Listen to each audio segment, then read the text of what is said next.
Hello friends, in the video footing PCC concrete quantity எப்படி calculate பண்றதுன்னு பார்க்கலாம். Last வீடியோல PCC shuttering quantity எப்படி calculate பண்றதுன்னு போட்டிருந்தேன். அதை பார்க்காதவங்களுக்கு லிங்க் டிஸ்கிரிப்ஷன்ல கொடுக்குறேன், செக் பண்ணிக்கோங்க. இந்த வீடியோல footing PCC concrete தான் calculate பண்ண போறோம். நமக்கு footing வந்து ரெண்டு டைப் இருக்கு, F1, F2 அப்படின்ற footings இருக்கு. நம்ம F1 footing ஃபர்ஸ்ட் பார்க்கலாம். F1 footing டோட்டல் நம்பர்ஸ் வந்து 40 நம்பர்ஸ். நம்ம குவான்டிட்டி கால்குலேட் பண்ணுறதுக்கு நமக்கு PCC டெப்த்து ஃபூட்டிங்கோட லென்த்தும் பிரெத்தும் தேவை. நமக்கு F1 ஃபூட்டிங்கோட லென்த் வந்து 2.2, பிரெத்தும் 2.2 கொடுத்துருக்காங்க. இப்போ PCC ஆட் பண்ணிக்கலாம். 0.1 ப்ளஸ் 2.2 ப்ளஸ் 0.1.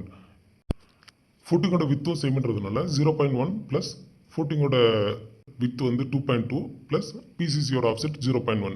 நமக்கு ஃபூட்டிங்கோட டெப்த் வந்து செக்ஷனில் கொடுத்துருக்காங்க, 100 mm திக்னஸில் போட்டிருக்காங்க. ஸோ 0.1 போட்டுக்கலாம். 0.1. இப்போ நமக்கு F1 ஃபூட்டிங்கோட டோட்டல் PCC குவான்டிட்டி கிடச்சிருச்சு. இப்போது F2 ஃபூட்டிங்கோட PCC பார்க்கலாம். F2 ஃபூட்டிங் வந்து நமக்கு வந்து டோட்டல் 8 நம்பர்ஸ். F2 ஃபூட்டிங்கோட லென்த் 1.6, பிரெத் வந்து 1.6. ஸோ 0.1 ப்ளஸ் 1.6 ப்ளஸ் 0.1 வித்தும் சேம்ன்றதுனால நான் அப்படியே காப்பி பண்ணி போட்டுக்கிறேன். ஃபூட்டிங்கோட டெப்த்து 100 mm தான், 100 mm போட்டுக்கிறேன். இப்போது நமக்கு F1, F2 அப்படின்ற ரெண்டு ஃபூட்டிங்கோட டோட்டல் குவான்டிட்டி நமக்கு கிடச்சிருச்சு. இதுதான் நம்ம ஃபூட்டிங்கோட PCCயோட காங்கிரீட் டோட்டல் குவான்டிட்டி. இந்த வீடியோ பிடிச்சிருந்தா லைக் பண்ணுங்கள், ஷேர் பண்ணுங்கள், சப்ஸ்கிரைப் பண்ணுங்கள். ஏதாச்சும் டவுட் இருந்தால் கமெண்ட் செக்ஷனில் கமெண்ட் பண்ணுங்கள். தேங்க்யூ.